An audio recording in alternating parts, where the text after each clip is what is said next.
Hi, എല്ലാവർക്കും സ്മിതാസ് cooking വേൾഡിലേക്ക് സ്വാഗതം. ഇന്ന് ഉണ്ടാക്കുന്നത് വളരെ സിമ്പിൾ ആയിട്ടുള്ള ബ്രെഡ് സാൻഡ്വിച്ചാണ്. എങ്ങനെയാണ് ഉണ്ടാക്കുന്നതെന്ന് നോക്കാം. ബ്രെഡ് സാൻഡ്വിച്ച് ഉണ്ടാക്കുന്നതിന് വേണ്ടിയിട്ട് ഞാൻ 8 സ്ലൈസ് ബ്രെഡാണ് എടുത്തിട്ടുള്ളത്. അപ്പോൾ ആദ്യം ഈ ബ്രെഡിൻ്റെ സൈഡൊക്കെ ഒന്ന് കട്ട് ചെയ്തിട്ട് സാൻഡ്വിച്ച് ഉണ്ടാക്കുന്ന ആ ഷേപ്പിൽ നമുക്കൊന്ന് ബ്രെഡ് കട്ട് ചെയ്തിട്ട് എടുക്കാം. അപ്പോൾ ബ്രെഡെല്ലാം ഞാൻ കട്ട് ചെയ്ത് റെഡിയാക്കി വെച്ചിട്ടുണ്ട്. ഈ രീതിയിൽ വേണം ചെയ്തെടുക്കാം. ഒരു പാനിലേക്ക് കുറച്ച് ബട്ടർ ഇട്ട് കൊടുക്കാം.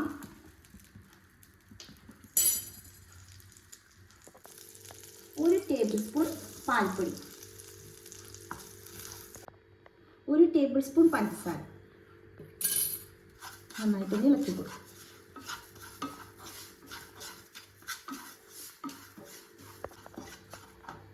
ഇതിലേക്ക് ചെറിയ 2 ക്യാരറ്റ് ചെറുതാക്കി അരിഞ്ഞതായിരുന്നു, അതും കൂടി ആഡ് ചെയ്യാം. ഒരു തക്കാളി അരിഞ്ഞു, നന്നായി പഴുത്ത ചെറിയൊരു തക്കാളി അരിഞ്ഞു കേട്ടോ. നന്നായിട്ട് ഇളക്കി ഒഴിച്ചിട്ടെടുക്കും.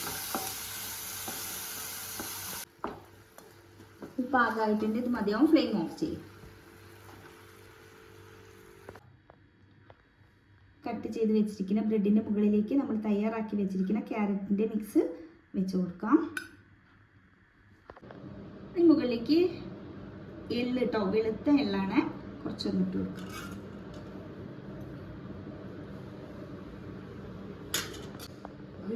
ഇതിൻ്റെ മുകളിലേക്ക് ബ്രെഡ് വെച്ച് കൊടുക്കാം. നമ്മുടെ സിമ്പിളായിട്ടുള്ള ബ്രെഡ് സാൻഡ്വിച്ച് റെഡി. ഇതുപോലെ തന്നെ ബാക്കിയെല്ലാം നമുക്ക് റെഡിയാക്കി വെക്കാം. സിമ്പിളായിട്ടുള്ള ബ്രെഡ് സാൻഡ്വിച്ച് റെഡി.